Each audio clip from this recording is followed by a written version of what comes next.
Shalom saudara-saudari yang terkasih di dalam Tuhan. Bagaimana kabar Anda saat ini? Semoga Anda dalam keadaan baik dan berlimpah sukacita dari Tuhan. Pertanyaan kali ini adalah, apa kata Alkitab mengenai seks sebelum menikah? Dalam video ini, saya akan menjelaskannya dari sudut pandang Alkitab. Jadi, saksikan videonya sampai selesai.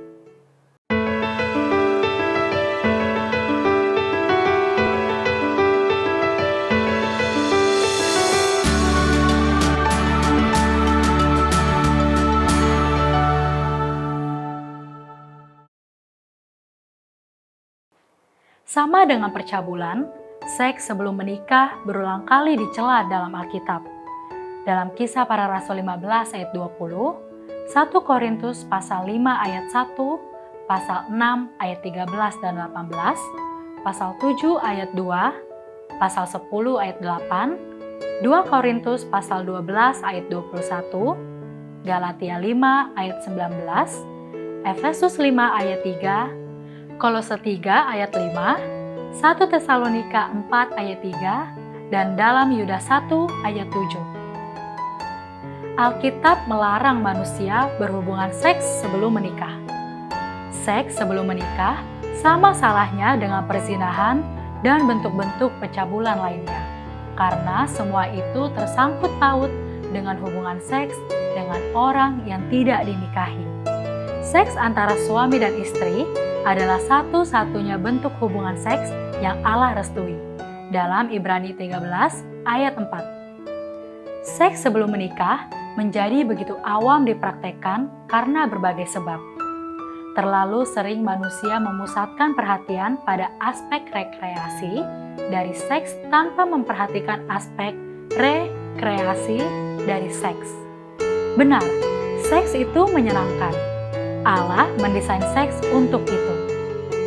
Dia mengkehendaki pria dan perempuan menikmati aktivitas seksual, tapi hanya dalam lingkup pernikahan.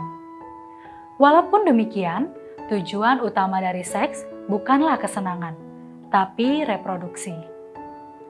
Allah melarang hubungan seks sebelum pernikahan bukan supaya manusia tidak mendapat kesenangan, tapi untuk melindungi manusia dari kehamilan yang tidak dikehendaki, anak-anak yang lahir dari orang tua yang menolak mereka atau tidak siap untuk punya anak.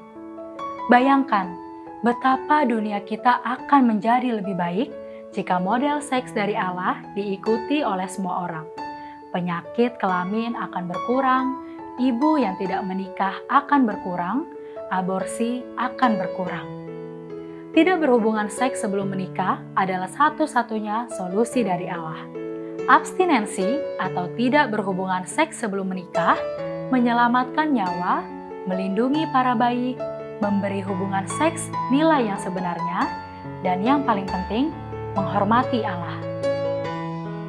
Demikian jawaban dari firman Tuhan. Semoga Anda diberkati oleh firman Tuhan yang telah disampaikan. Jika demikian, silakan kunjungi website di www.godquestions.org/Indonesia untuk mendapatkan lebih banyak lagi berkat hikmat dan pengajaran tentang iman Kristen. Jangan lupa untuk subscribe dan share channel ini agar lebih banyak orang menerima kebenaran firman Tuhan. Jika Anda mempunyai pertanyaan, silakan tuliskan di kolom komentar di bawah ini. Terima kasih, Tuhan Yesus memberkati.